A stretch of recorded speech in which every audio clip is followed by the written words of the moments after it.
আসসালামু আলাইকুম, welcome to kitchen craft. আজ আমি তৈরি করব দারুণ মজার সুস্বাদু মনাক্কা। এখন ঘরে থাকা অল্প উপকরণ দিয়ে দোকানের মতো পারফেক্ট মনাক্কা বানিয়ে নিতে পারবেন। দোকানের মতো হলেও স্বাদটা কিন্তু দোকানের মনাক্কাগুলো থেকে অনেক বেশি সুস্বাদু আর স্বাস্থ্যসম্মত। আর কথা না বাড়িয়ে এবার ঝটপট মজাদার মনাক্কা তৈরি করে দেখাচ্ছি। আমার রেসিপি ভালো লাগলে অবশ্যই চ্যানেলটি সাবস্ক্রাইব করে পাশে থাকবেন।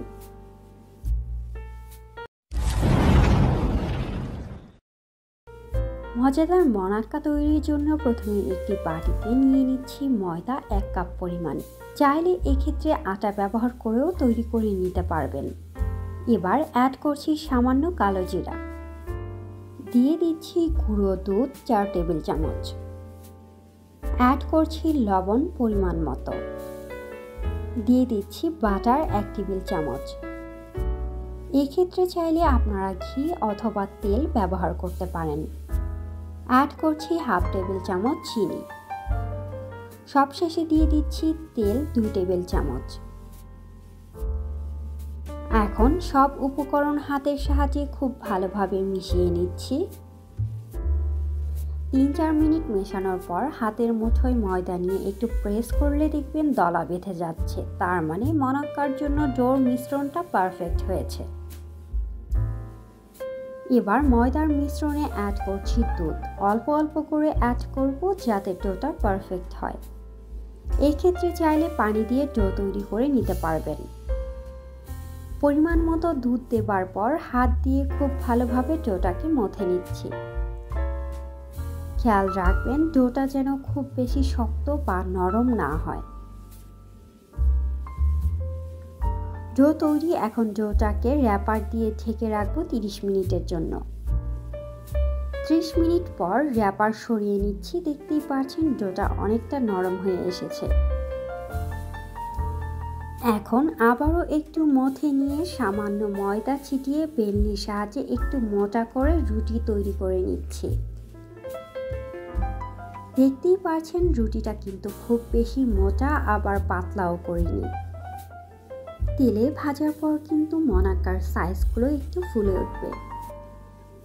এখন ছুরির সাহায্যে কেটে রুটিটাকে ছোট করে স্কোয়ার শেপ দিয়ে দিচ্ছি।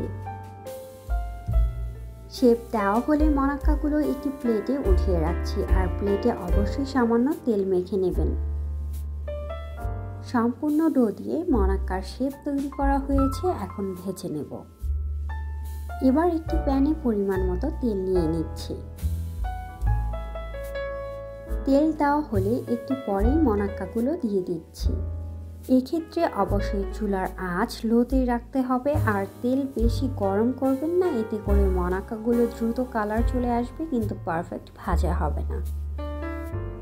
সবগুলো মনাক্কা দেওয়া হয়েছে। এবার অনবরত নেড়ে 2 পাশ খুব ভালোভাবে ভেজে নেব। দেখতেই পাচ্ছেন ধীরে ধীরে কালারটা চেঞ্জ হয়ে আসছে। 2 পাশটা হালকা ব্রাউন কালার হয়ে আসা পর্যন্ত নেড়ে ভেজে নেব। ব্রাউন কালারটা হয়ে এসেছে। এই পর্যায়ে চুলার ফ্লেম অফ করে তেল ঝরিয়ে নামিয়ে নিচ্ছি। খুব বেশি কালার করতে যাবেন না। মনাক্কাগুলো চুলা থেকে নামিয়ে নেবার পরও কিন্তু কিছুটা সময় গরম থাকে, তাই খুব বেশি কালার করা যাবে না, এতে করে পুড়ে যেতে পারে। চুলা থেকে নামিয়ে নেবার পর দেখতেই পাচ্ছেন মনাক্কাগুলো দেখতে কতটা সুন্দর লাগছে।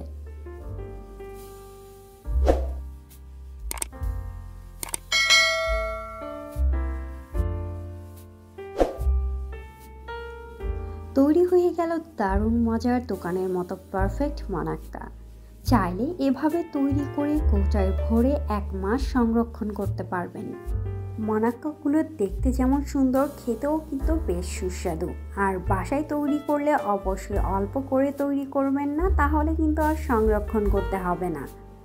খুবই মজার একটি খাবার, সবাই পছন্দ করে থাকে। চাইলে মেহমান কিংবা সন্ধ্যার চায়ের সাথে পরিবেশন করতে পারেন দারুণ মজার সুস্বাদু মনাক্কা। কথা হবে আবার নতুন কোনো রেসিপি নিয়ে। সেই পর্যন্ত সবাই ভালো থাকুন আর আমার জন্য দোয়া করবেন। আমার চ্যানেলে যারা নতুন তারা অবশ্যই চ্যানেলটি সাবস্ক্রাইব করতে ভুলবেন না।